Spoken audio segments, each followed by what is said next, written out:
Muy buenas tardes a todos. Nos encontramos nuevamente aquí reunidos, esta vez con nuestro inestimable doctor Ángel Cholocotzi, director de la Facultad de Filosofía y Letras, quien es reconocido por muchos como uno de los mejores y más brillantes heideggerianos del país y de Latinoamérica, que en estos momentos nos acompaña con motivo y en el marco del 35 Encuentro Nacional de Estudiantes de Filosofía.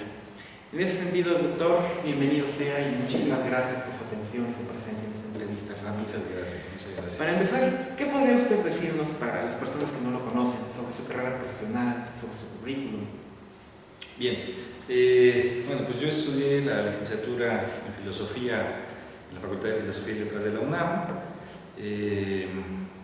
Ya prácticamente para concluir la carrera, llevé a cabo un intercambio, participé en un intercambio estudiantil en Friburgo, Alemania.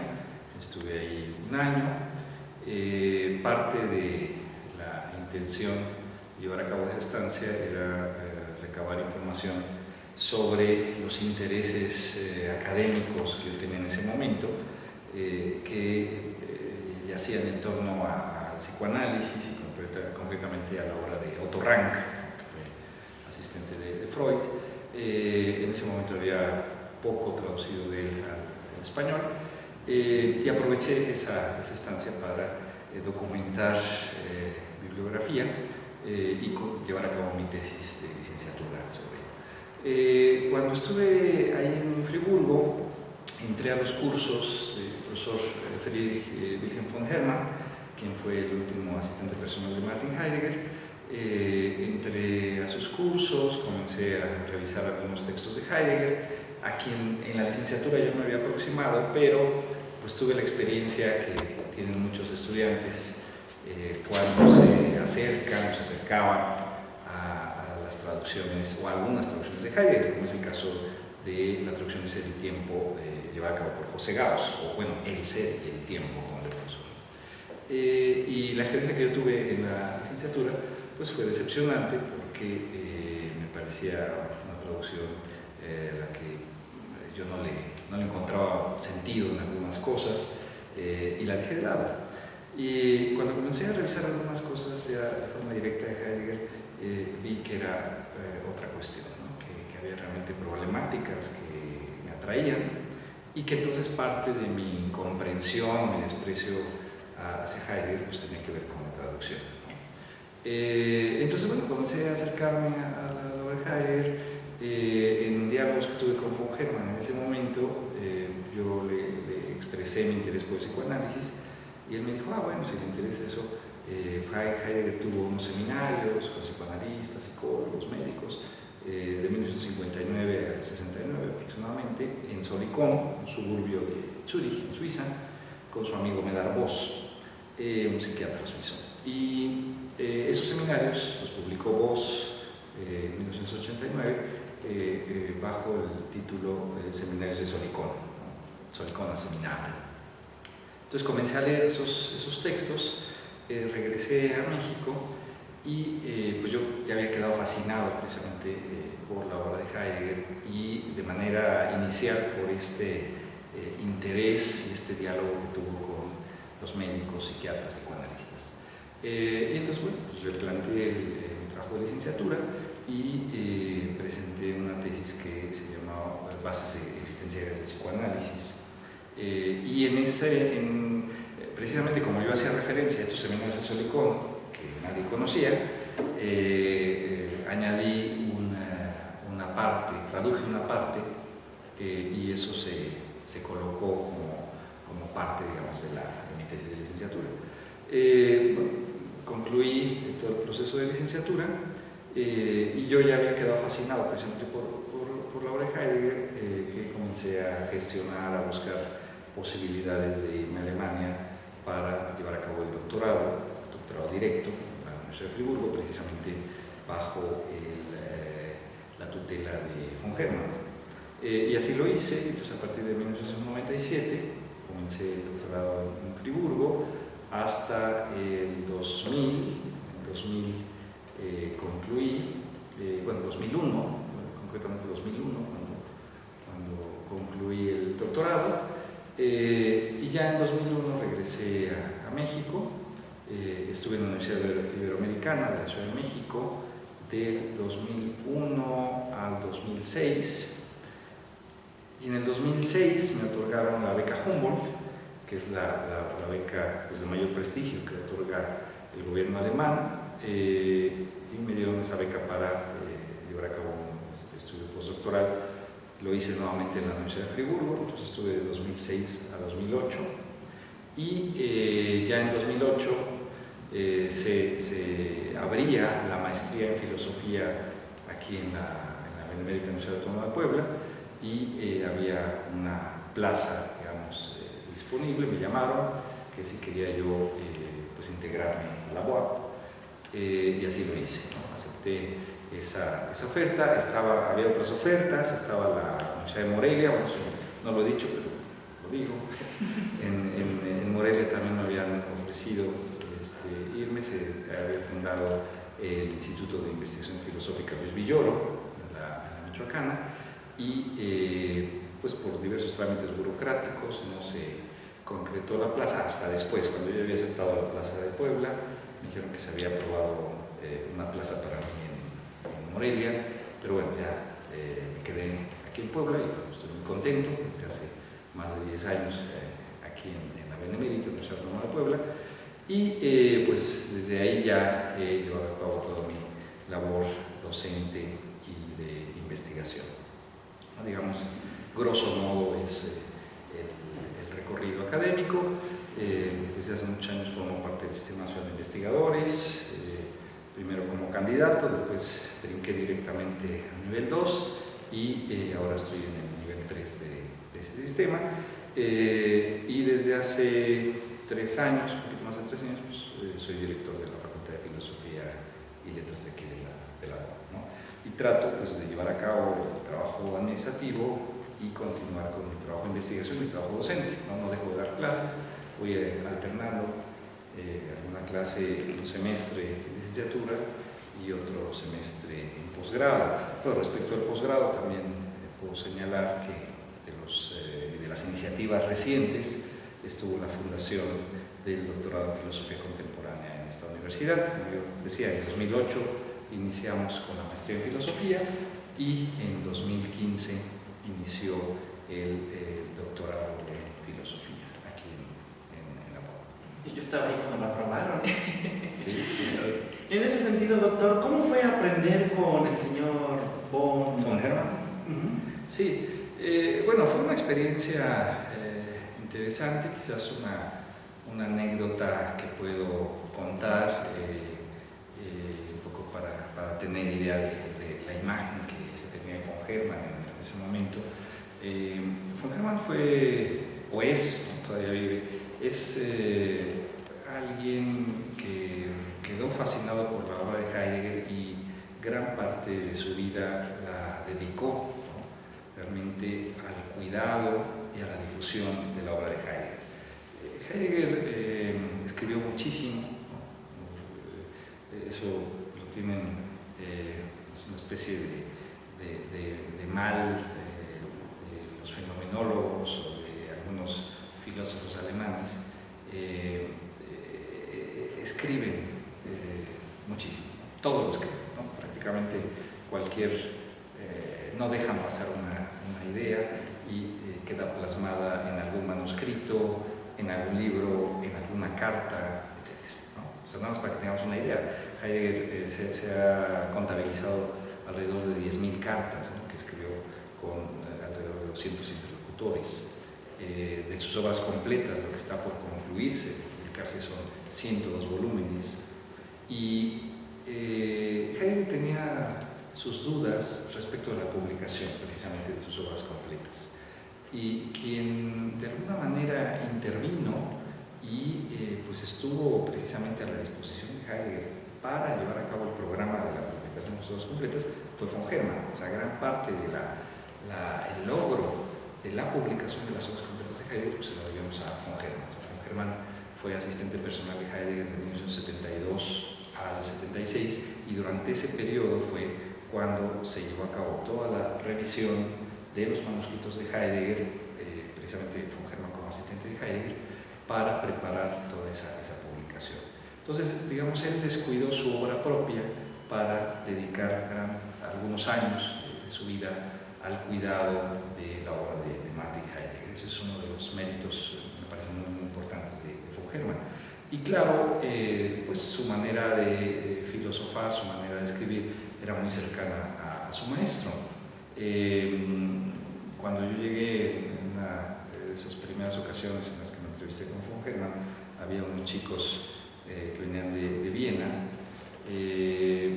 y estaban esperando la Sprechstunde, la hora de consulta de von Hermann. Y yo les pregunté, ustedes les queda relativamente cerca, a Friburgo, ¿por qué tienen ese interés en venir a estudiar precisamente aquí con von Hermann? Y me dijeron, bueno, es que en Viena se dicen tres cosas, ¿no? Que Heidegger todavía vive, que vive en Friburgo, pero que se llama von Hermann, ¿no? Esa era un poco la idea que algunos tenían de von Hermann. Digamos que si no alcanzaban a escuchar a Heidegger, iban a escuchar a Heidegger a través de von Hermann, ¿no? Precisamente era muy, muy cercano. Y a lo largo de los años que estuve con von Hermann, 5 años, asistí cada semestre a sus cursos, a los seminarios, y realmente era muy difícil que él llevara a cabo un distanciamiento del pensamiento de su maestro, ¿no? Le costaba mucho trabajo llevar a cabo una crítica, lo hizo en algunas ocasiones y pues todos los estudiantes que estábamos ahí notábamos de alguna manera su malestar, ¿no? Su malestar en estar en desacuerdo con quien fue su maestro. Entonces bueno, era una manera de pensar muy, muy, muy cercana, y claro, con el rigor correspondiente, con el trabajo, el seguimiento al trabajo que dio von Hermann, pues en 5 años pude concluir esa tesis doctoral, que fue una tesis doctoral de más de 300 páginas en alemán, y que pues, yo dediqué, en otra entrevista ya lo dije, o sea, todos los días, excepto uno, ¿no?, de la semana, ¿no? O sea, yo trabajaba 6 días, todo el día, en mi tesis doctoral, y en ese momento consulté pues lo que había publicado, se había publicado de forma directa de Heidegger, estaban publicando las obras completas, porque todavía siguen, y lo que se había publicado de bibliografía secundaria. Mi tesis fue retomar algunos aspectos metódicos en torno a la relación Husserl-Heidegger a partir de las primeras lecciones de Heidegger en Friburgo, es decir, el periodo de 1919 a 1923, fundamentalmente fue el que abarqué, y consulté pues, lo que había en ese momento en diversos idiomas de toda secundaria. Entonces, en ese momento, digamos, en 2000-2001, pues era uno de los trabajos más completos que se publicaban sobre el joven Heidegger, ¿no? Precisamente porque yo tomaba en cuenta prácticamente todas las lecciones de Heidegger en ese periodo, ¿no?, la documentación básica, ¿no?, y a la vez lo que se había publicado en torno a ese periodo sobre Heidegger. Entonces, esa tesis al final pues, mereció la designación cum laude, ¿no?, que en Alemania es summa cum laude, que es precisamente mención honorífica, ¿no? Y bueno, pues fue un honor porque es una distinción que no muchos extranjeros reciben, ¿no? Y mucho menos en una universidad como la Universidad de Friburgo, precisamente con la asesoría de von Hermann. Entonces, la verdad, fueron muchos años de trabajo, de arduo trabajo, 5 años de trabajo, pero al final el haberme doctorado con mención honorífica en esa universidad me dio bastante gusto, ¿no? Y eso, pues, por supuesto, también abrió ciertos caminos posteriores de investigación en torno a la propia obra de Heidegger. Quedaron, a partir de esa tesis, muchos asuntos pendientes que a lo largo del trabajo posterior se han realizado, ¿no? Diversos proyectos de investigación, diversos libros, etc. Y en ese sentido, doctor, después de toda esta nutrición, toda esa educación que ha recibido, todo lo que usted sabe, ¿qué diría usted que es la filosofía para usted? Hay tantas respuestas a esa pregunta que una más no nos va a hacer daño. Sí, a mí me gusta dar cursos en licenciatura. En ocasiones doy el primer semestre, he dado varias ocasiones introducción a la filosofía. Y me gusta hacer eso porque precisamente los que llegan a filosofía, y siempre lo digo en mis clases, es porque algo nos ha pasado, ¿no? Algo nos pasó que nos atrae y nos lleva a este ámbito que no puede ser cubierto por ninguna otra área, ¿no? Si estamos aquí es precisamente porque le encontramos sentido a esto, ¿no? Más allá de esta preocupación por la utilidad o por la aplicación, etc., ¿no? Que algunos lo pueden asumir así, que la filosofía pudiese transformar nuestras vidas, que pudiese apoyar en la transformación de la sociedad, que pudiese apoyar a cambiar el mundo, etc. Digamos, eso efectivamente puede llevarse a cabo, ¿no? Pero yo creo que los que vivimos a filosofía, en primer lugar, no venimos atraídos por una cuestión de aplicación en ese sentido, ¿no? Sino precisamente porque algo nos llama, algo nos atrae, nos jala, y que, repito, encontramos en esto la única salida o la única posibilidad. Yo personalmente puedo decir que mi llegada a la filosofía tiene que ver con la experiencia pues que muchos han tenido, ¿no? En general, pero que también se ha dado, por ejemplo, con algunos filósofos alemanes, ¿no? El caso de Nietzsche, el caso de Dilthey y el caso del propio Heidegger, que en algún momento de su juventud tienen una cercanía con el ámbito de lo trascendente, con una experiencia en torno a lo trascendente, ¿no? Y eso trascendente, se le llame Dios, o como le llamemos, de alguna manera pues marca nuestra relación con el mundo, ¿no? Le da sentido de alguna forma a nuestra estancia en el mundo, ¿no? Y claro, evita angustia, evita complicaciones, es tranquilizador, ¿no? Pero, ¿qué pasa cuando en esa experiencia o en esa experiencia religiosa que puede tenerse en algún momento de la vida, se lleva a cabo lo que los fenomenólogos plantearían como una epogea, ¿no? En términos de poner entre paréntesis la validez de ese objeto que sería lo trascendente o Dios en este sentido. Y claro, lo que queda ahí al llevar a cabo esa epogea, pues es un hueco, ¿no? Es un hueco o en algunos casos un abismo, ¿no? Que difícilmente puede ser cubierto o puede ser, digamos, tapado, ¿no? Con algún saber mediano o con alguna explicación relativa, ¿no? Precisamente por el carácter radical que se tuvo en esa experiencia o en esa relación a partir de la cual se entendía la estancia en el mundo, me parece que la filosofía es la única posibilidad de precisamente, digamos, mantenerse en el abismo o mantenerse en la nada, como diría Heidegger en algún momento, ¿no?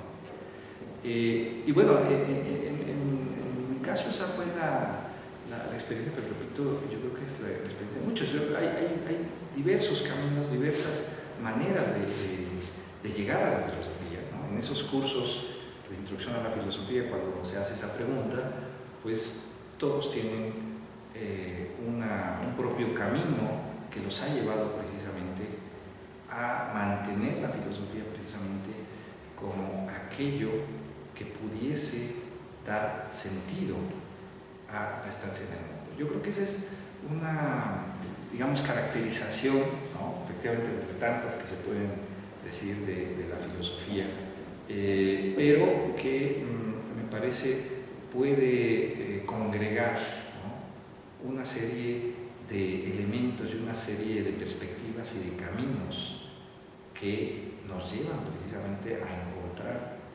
encontrarle sentido, ¿no?, o a darle sentido de alguna manera.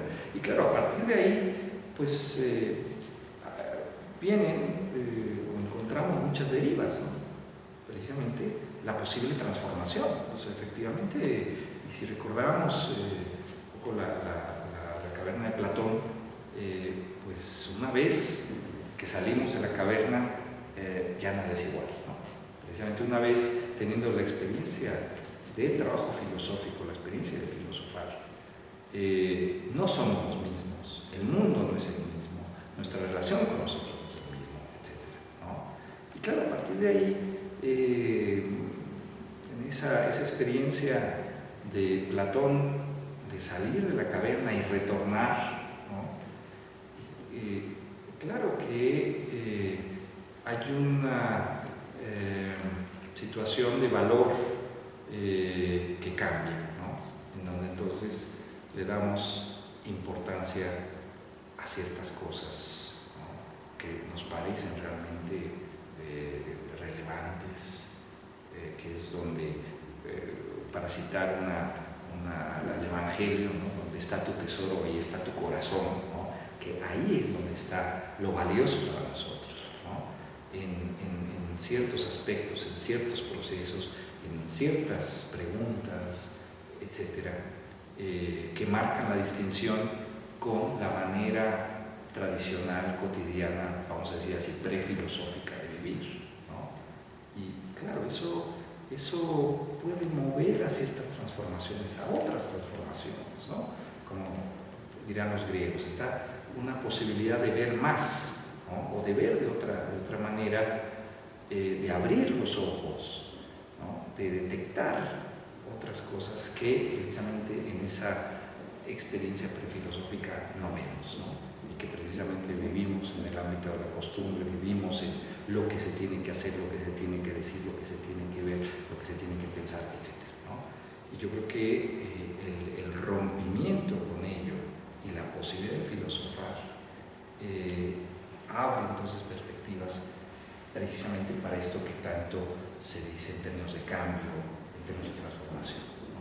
Pero yo creo que es central el filosofar, ¿no?, llevar a cabo la experiencia de filosofar y a partir de ahí precisamente esas posibles transformaciones, ¿no? Yo creo que eso, digamos, da algunos elementos de esta idea de filosofía que tengo, ¿no?, y que me apasiona y que por eso me mantengo en ella, ¿no? Y de alguna manera pues, la defiendo, ¿no? El hecho de haber aceptado la dirección pues es precisamente por eso, porque se trata de una defensa de las humanidades, una defensa del trabajo filosófico, y no con esta situación de dejarlo, ¿no?, porque lo más cómodo es que yo siguiera en mis investigaciones, yo siguiera en mis clases y ya, pero esa es una cuestión que yo critico a los humanistas, ¿no?, que rechazan estos puestos y rechazan estas posibilidades de intervenir, precisamente porque, pues por cierta comodidad o por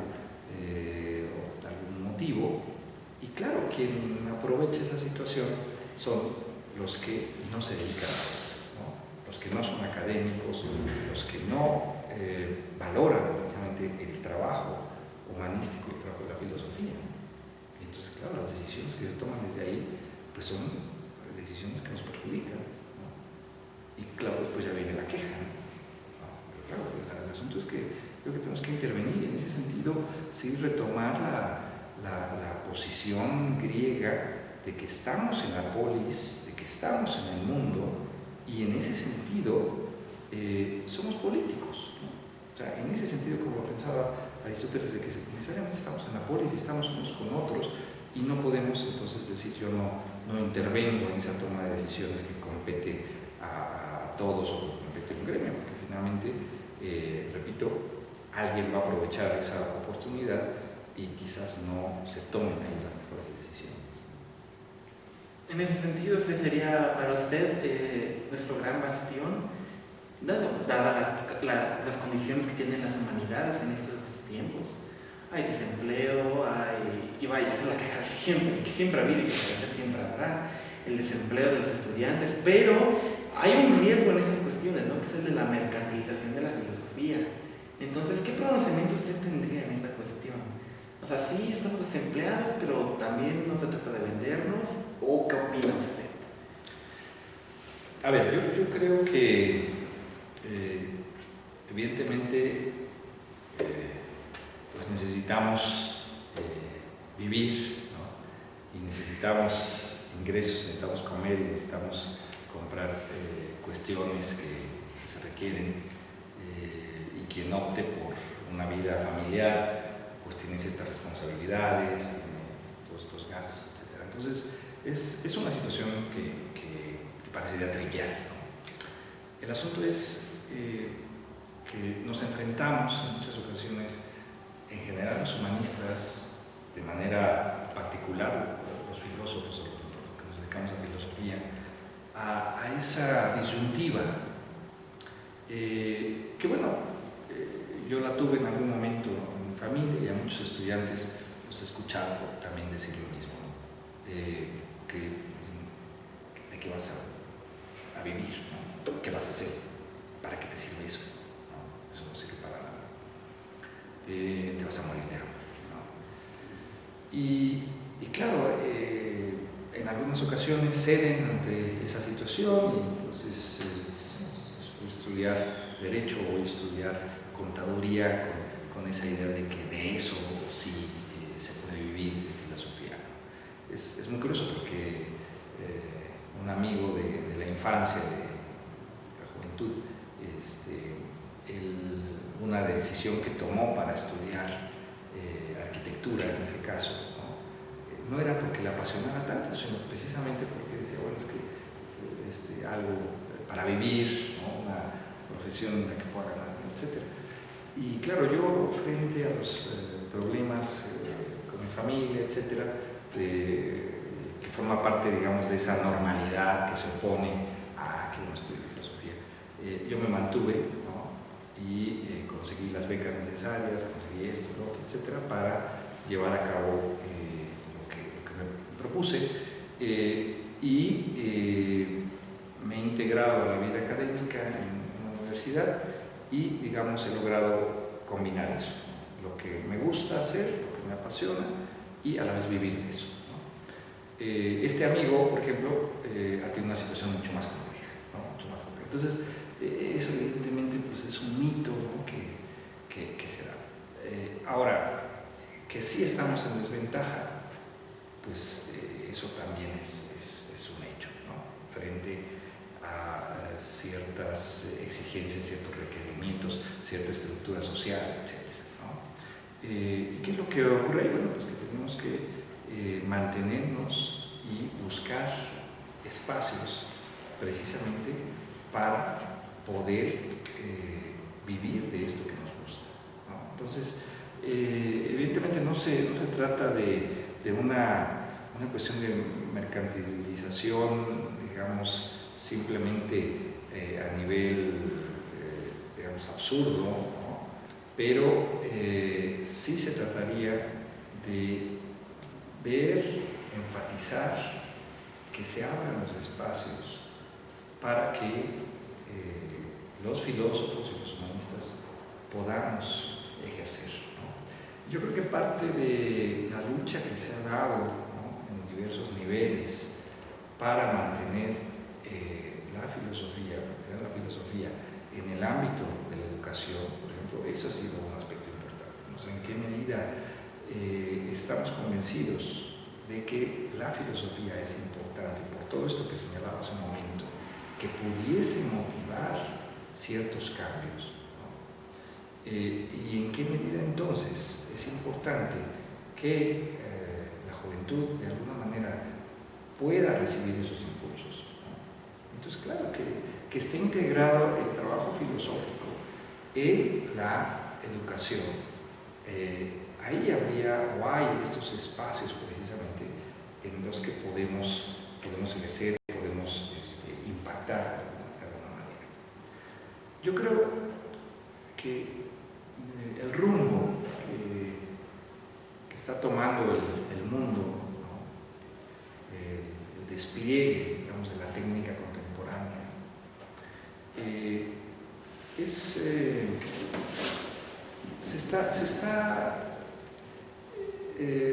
el predominio de la técnica evidentemente nos está llevando a una transformación en la relación con el mundo, en la relación de unos con otros, en la relación consigo mismo. Hay muchos estudios contemporáneos al respecto, ¿no? Precisamente sobre todas estas situaciones. Un ejemplo, voy a mencionar a Byung-Chul Han, por ejemplo, ¿no? Intenta hacer un diagnóstico de la vida contemporánea y lo que eso conlleva. Y precisamente porque en esa vida contemporánea y en este despliegue de la técnica parecería que el pensar, la reflexión, el trabajo filosófico sería algo que obstaculiza el despliegue de la propia técnica, sería algo que inhibe la producción, sería algo que más bien debería quedar fuera, si es posible eliminar, ¿no? ¿Qué necesidad hay del pensar? ¿Qué necesidad hay de la reflexión?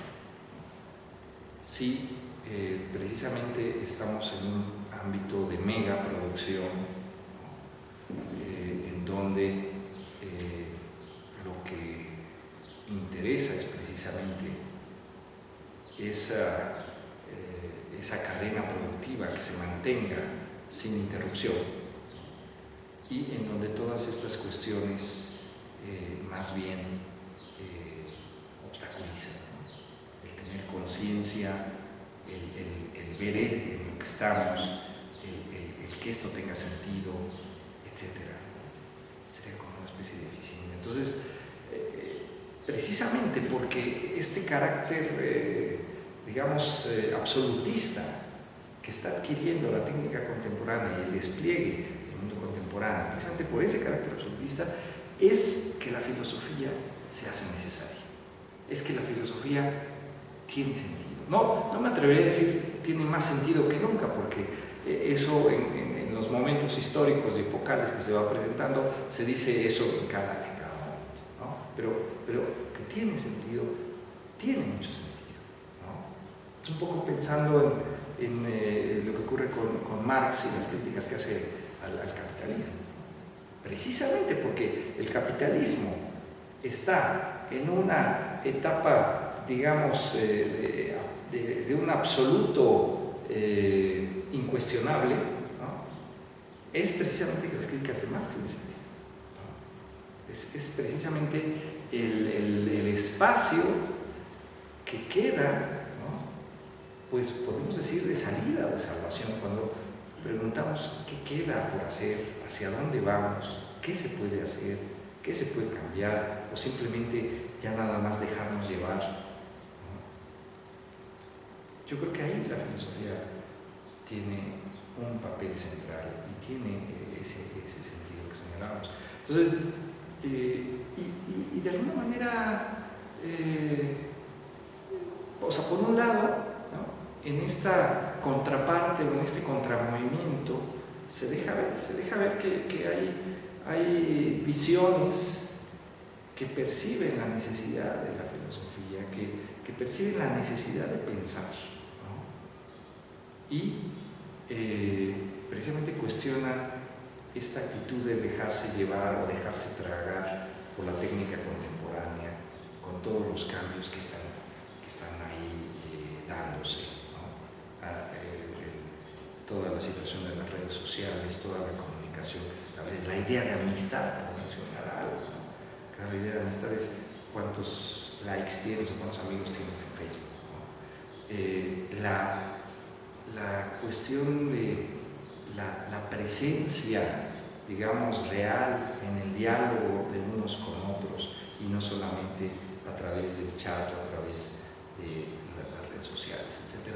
O sea, una serie de cuestiones que parecerían o pudiesen ser pensadas como un asunto superado, ¿no?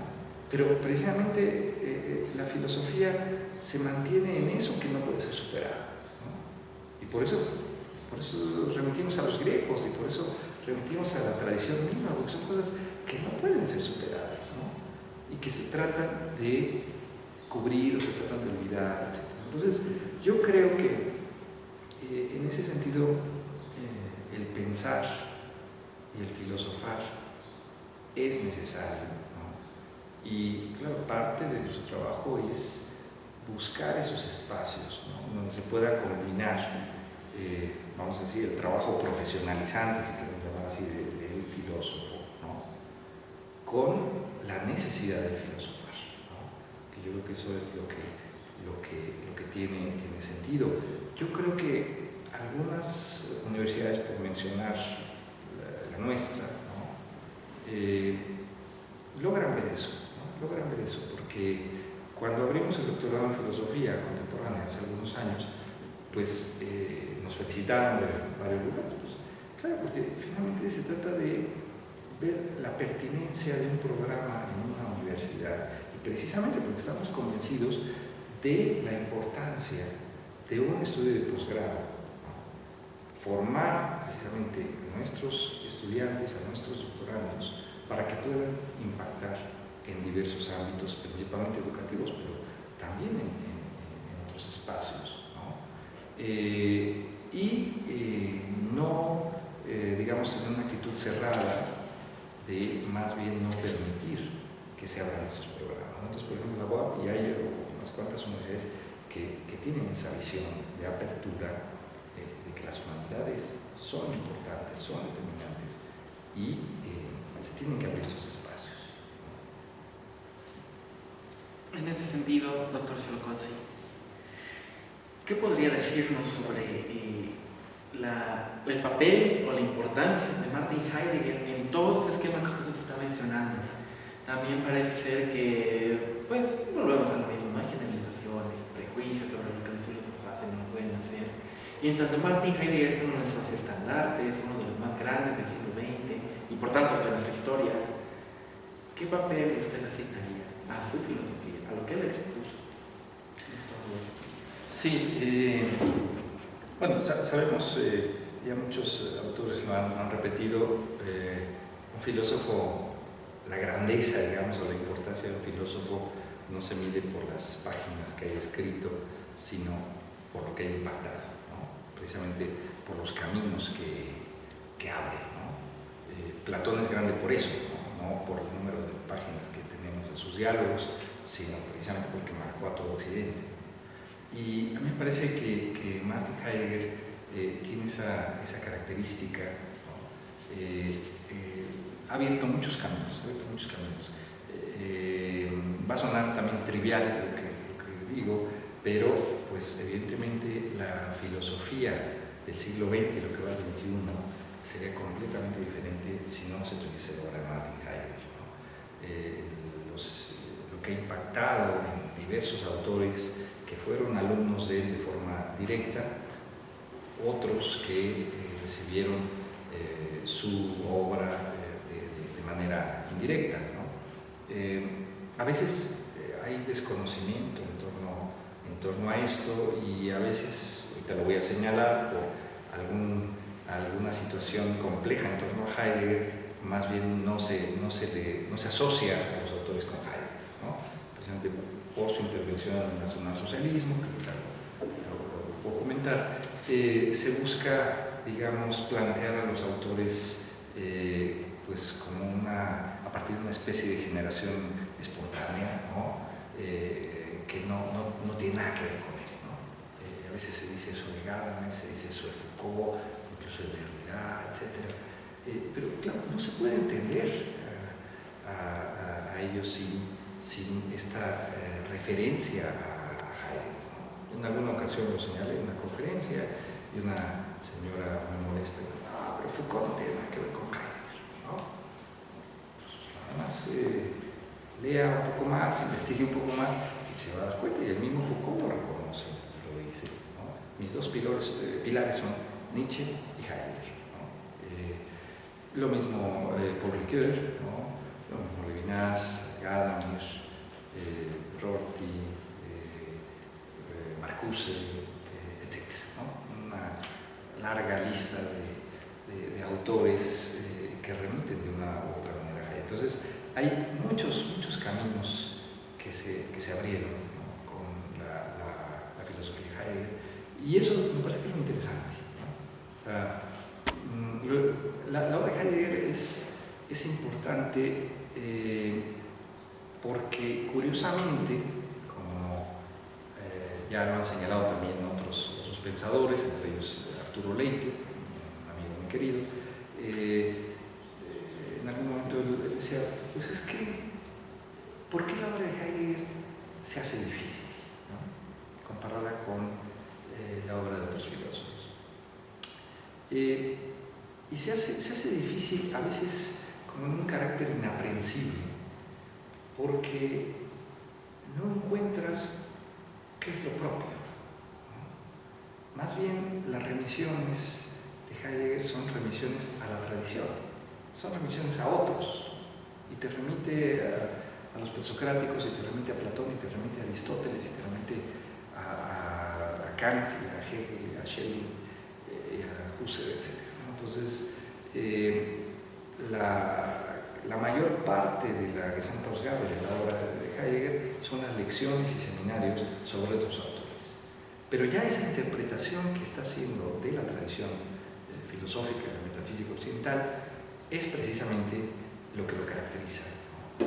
Y lo que marca o le da un sello a su propuesta, que en ese sentido es una especie de parteaguas, es una especie de alto en el camino y de una revisión e interpretación de la tradición en su conjunto como metafísica, ¿no? En ese sentido, si sigue o continúa, digamos, una cierta herencia nietzscheana de considerar el modo de hacer filosofía en tanto metafísica. Y claro, eso me parece que es determinante o central, decía yo, para abrir caminos, porque entonces es una crítica y una tematización del modo como se venía haciendo filosofía. Y eso entonces me parece que marca los inicios de ciertas tradiciones, ¿no? Que ahora ya les ponemos etiquetas, ¿no? Entonces ya el pensamiento de la otredad, postestructuralismo, hermenéutica contemporánea, etc., ¿no?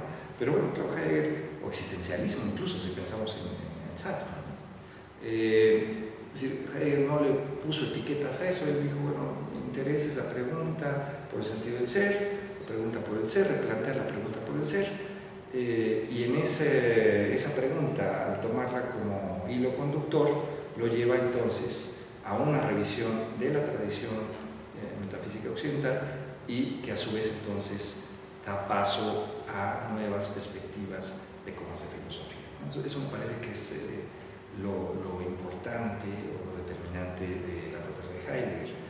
Evidentemente hay cuestiones, como señalaba hace un momento, que son problemáticas, ¿no? En términos de la afiliación que tuvo Heidegger al Partido Nacional Socialista, de la intervención que tuvo en ese momento al aceptar, por ejemplo, la rectoría de la Universidad de Friburgo, la Nacional Socialismo, de que haya permanecido miembro del partido hasta el final de la guerra, que no haya llevado a cabo una confesión, un arrepentimiento público, etc. Una serie de cuestiones que están ahí presentes y de lo cual se ha escrito mucho.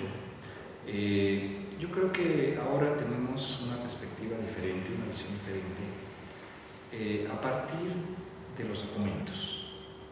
Esto está ocurriendo en años recientes.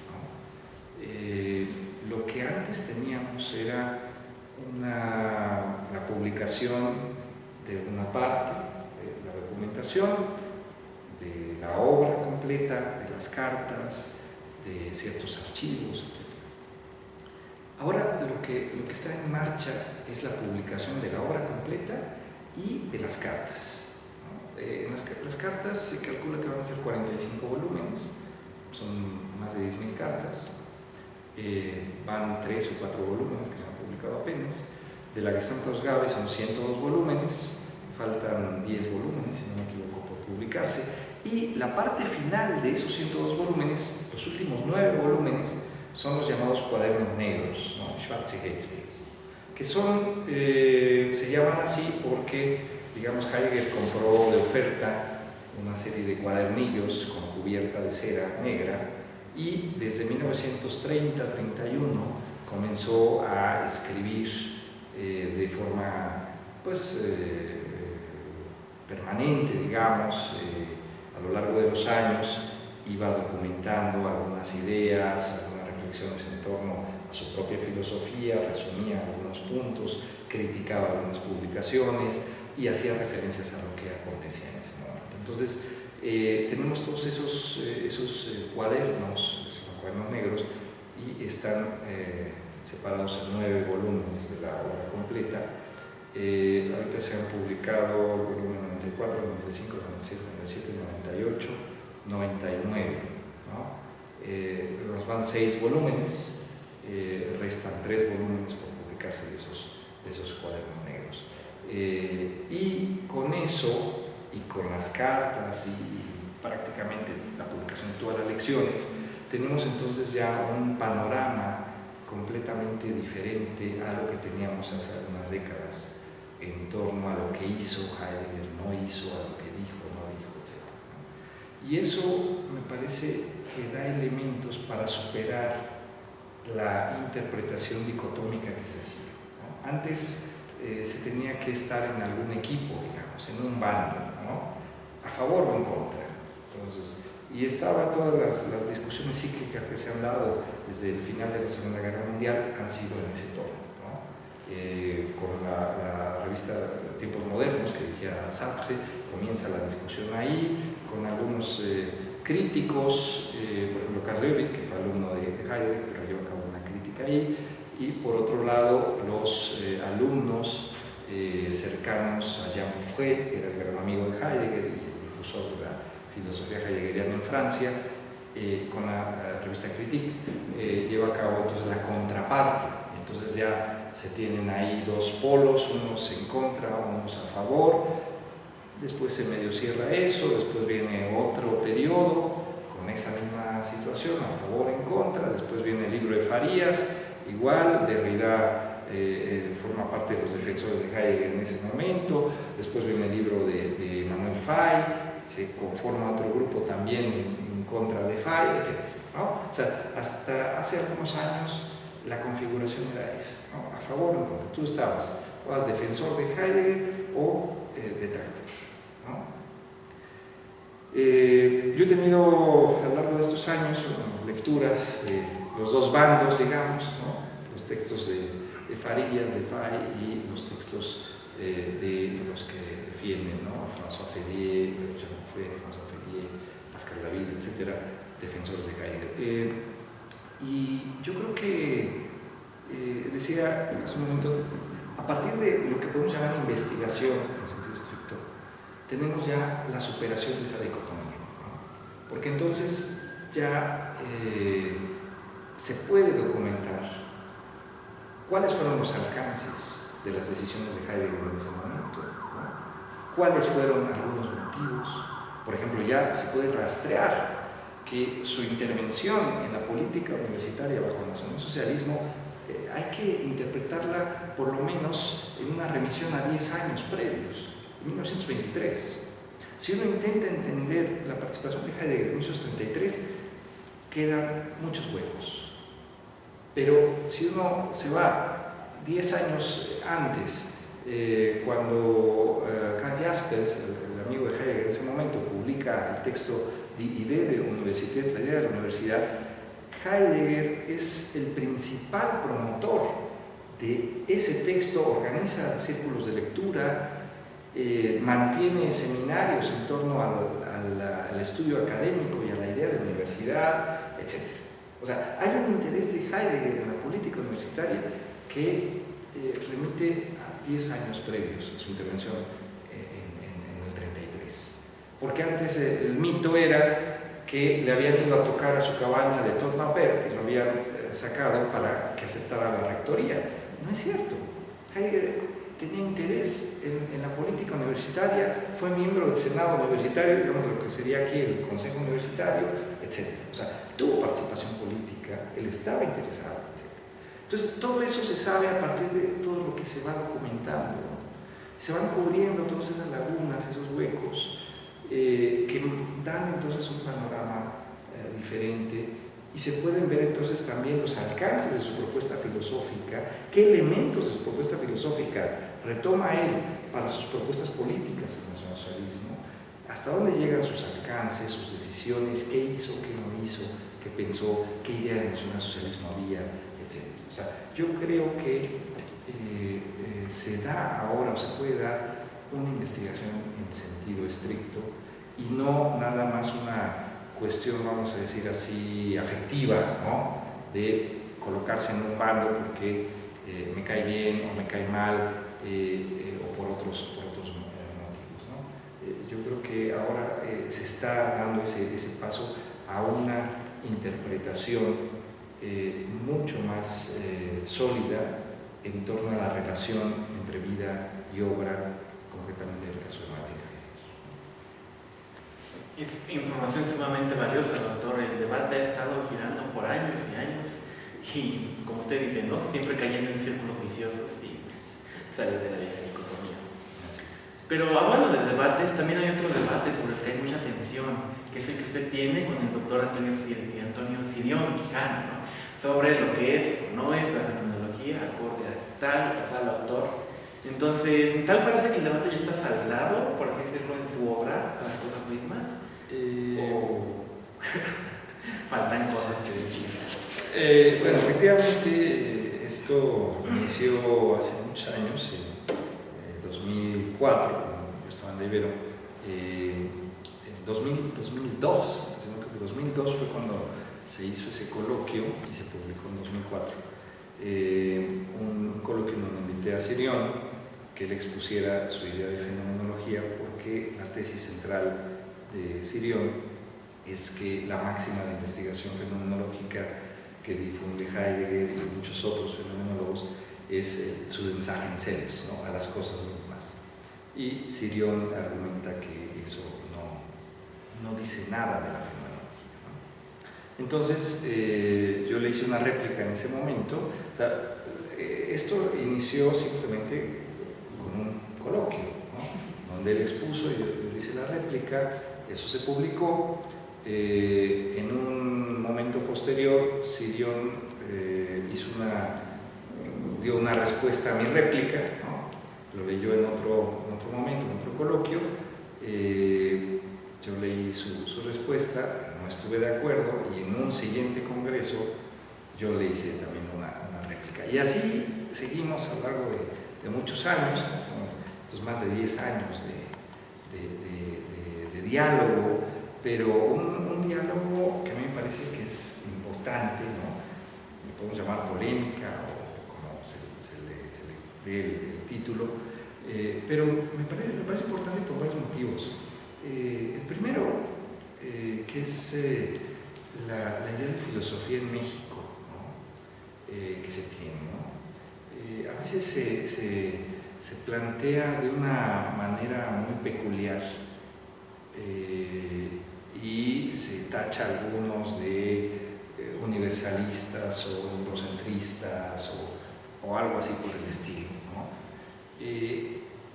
Y parecería que entonces la filosofía en México se reduce solamente a lo que han hecho algunos en México, sin alusión a otros autores, y a veces quedan muy reducidos.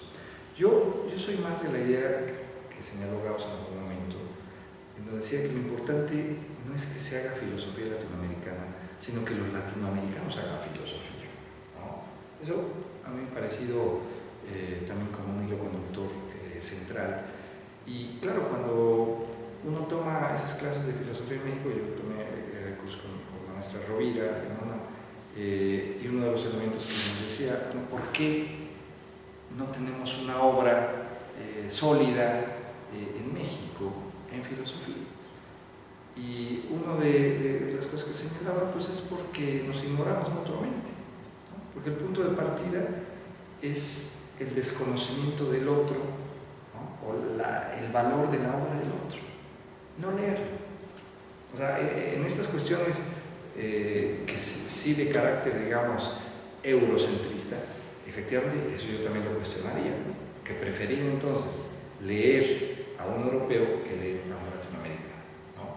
Porque se entraría ya, se tendría el prejuicio de que entonces tal obra es mejor que esta, ¿no? Y yo creo que por ahí tenemos que comenzar, que se hacen muchísimas cosas de altísimo nivel, ¿no? Hacemos cosas muy buenas, y tenemos que comenzar por leer lo que escribe el otro.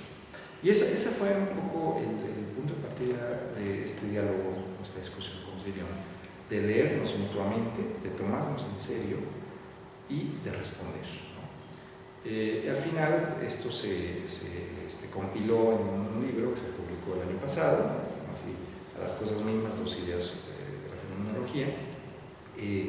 En la presentación que hicimos en la UNAM hace algunos meses, lo que Sirion decía es que había pensado que ya no iba a continuar, pero ahí dejó abierta la posibilidad de continuar en algún momento, ¿no? Entonces, digamos, no estaría quizás cerrada la posibilidad de continuar con ese diálogo, pero repito, a mí me parece importante no solo por el contenido del texto y de las discusiones que tenemos ahí, sino por lo que representa en términos de esta posibilidad de hacer filosofía mediante este diálogo serio, ¿no? Escuchando al otro, leyendo al otro y respondiendo.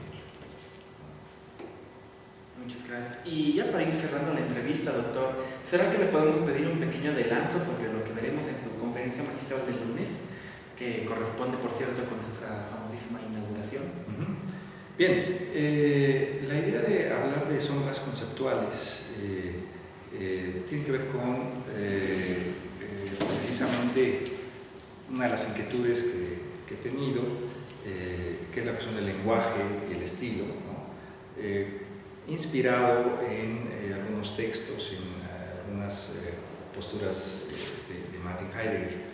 El año pasado publiqué un libro que compila algunos de sus trabajos, que es precisamente Heidegger, lenguaje y escritura, ¿no? Es una cuestión que me ha preocupado. Y este año se cumplen 100 años de la primera lección que Heidegger dio en Friburgo como asistente de Husserl, ¿no? De enero a abril de 1919 impartió el famoso Kriegsnotsemester, el semestre por emergencia de guerra, donde iniciaba, digamos, oficialmente su trabajo como asistente de Husserl. Entonces me parece que es una importancia, se cumplen 100 años de eso, y en esas primeras lecciones de 1919 en adelante, Heidegger comienza a pensar una idea de conceptos filosóficos como formale Anzeigen, ¿no? Como indicadores formales. ¿Qué posibilidades hay de que el lenguaje filosófico y los conceptos sean pensados como indicadores y no precisamente como lo que el nombre diría de concepto, como algo que capta o petrifica algo, ¿no? Si precisamente lo que intenta tematizar Heidegger es la vida fáctica en esas primeras lecciones y el hecho de que nuestra primera relación con el mundo es de carácter pragmático, mediante el uso de los útiles, ¿no? Y no mediante una relación presencial en torno a lo que está ahí, ¿no? Entonces, digamos, digamos, el lenguaje filosófico y eso que llamamos conceptos tendría que ser pensado de otra manera, ¿no? Y esa es la idea de esta conferencia, que tiene que ver con alguna inquietud que tuvo Eugen Fink respecto de Husserl, y que piensa en conceptos temáticos y conceptos operativos, ¿no? Hace esa distinción, y me parece que puede remitir de una u otra manera a lo que Heidegger pensó como indicadores formales, ¿no? O sea, en qué medida se puede hacer filosofía sin necesidad de una petrificación del lenguaje en términos de una remisión a la mera presencia de las cosas, ¿no? Ese me parece que es el intento que Heidegger hace en esas primeras lecciones en Friburgo. Entonces, un poco por ahí va la idea de la conferencia. Le agradecemos mucho, doctor. Ya para despedirnos, ¿será que sería mucho pedir si dirigiera unas cuantas palabras, quizás de consejo, de apoyo para todos los filósofos o estudiantes de filosofía que nos ven a lo largo y ancho del país? Bueno, pues yo creo que repetiría lo que le digo a mis estudiantes en el primer semestre o en los primeros semestres, es que si tenemos interés por la filosofía es porque algo nos ha sucedido y porque no hay algo más, ¿no? Otra manera de tematizar el mundo que pueda, digamos, hacernos sentir bien en términos de dar sentido a nuestra estancia en el mundo. Y yo creo que hay que tratar de mantener ese interés, y eso es lo que nos llena, y a partir de ahí podemos hacer cosas, ¿no? A partir de ahí, si podemos combinar precisamente esa inquietud, ese interés, esa pasión con un ámbito profesional, eso sería lo maravilloso. Entonces, es un poco también el sentido de que la filosofía pueda otorgar, en este caso, un título o algunos títulos, una licenciatura, una maestría, un doctorado en filosofía, ¿no? Donde se reúna, digamos, esa pasión por el filosofar, pero a la vez nos pueda dar algunos elementos profesionalizantes para poder incidir, impactar en diversos ámbitos. Y yo creo que hay que hacer todo lo posible. Yo sé que en algunas ocasiones es muy complicado, es difícil, lo hacemos hace un momento, estamos en desventaja en ciertos ámbitos, pero hay que tratar de incidir, hay que tratar de luchar precisamente por mantener esos espacios, por abrir otros espacios. Eso me parece que es central. Y en ocasiones también imaginarnos otras posibilidades, ¿no? Imaginarnos otras posibilidades en lo que podamos nosotros impactar. Un amigo que ya falleció hace 10 años, precisamente Franco Volpi, ¿no? Me decía de algunos recursos que habían tenido, en ese caso concreto en Italia, donde algunos egresados ofrecían sus servicios a las funerarias, ¿no? Y era precisamente frente a esta situación de que hay familias o hay personas que no tienen un interés religioso explícito, directo, pero que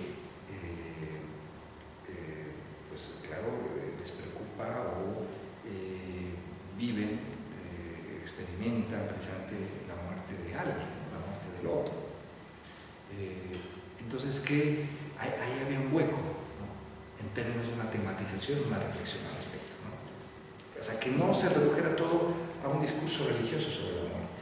¿Qué posibilidades había? Bueno, ahí, por ejemplo, algunos alumnos trabajaban en las funerarias.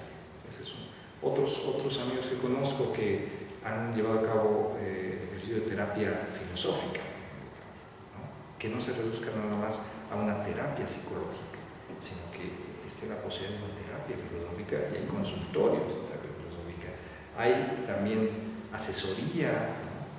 En diversos ámbitos, incluso en empresas, ¿no? cuestiones de ética, forma parte de comités de ética, ¿no? De hospitales, por ejemplo, etc. O sea, ahí es cuestión de ver dónde podemos incidir, ¿no? A partir de lo que estamos trabajando, a partir de estas vías que tenemos, qué posibilidades hay de incidir en diversos ámbitos. Entonces yo creo que o sea, la idea es animarnos, ¿no? Que no porque hay una situación compleja, vamos a decir, en términos laborales, en términos financieros, que por eso se abandone el trabajo de las humanidades y la filosofía, ¿no? Entonces, los que tengamos la posibilidad de seguir luchando por mantener esos espacios, lo vamos a seguir haciendo, pero también que haya esta posibilidad de proponer y de abrir nuevos espacios, ¿no? Eso es lo que yo podría decirles a los jóvenes que se dedican a la filosofía. Doctora Ángel, muchísimas gracias por su atención, por su presencia en en primer lugar en esta entrevista y por su presencia en el evento. Estoy seguro de que estamos muy emocionados todos nosotros. Muchas gracias. Muchas gracias, doctor.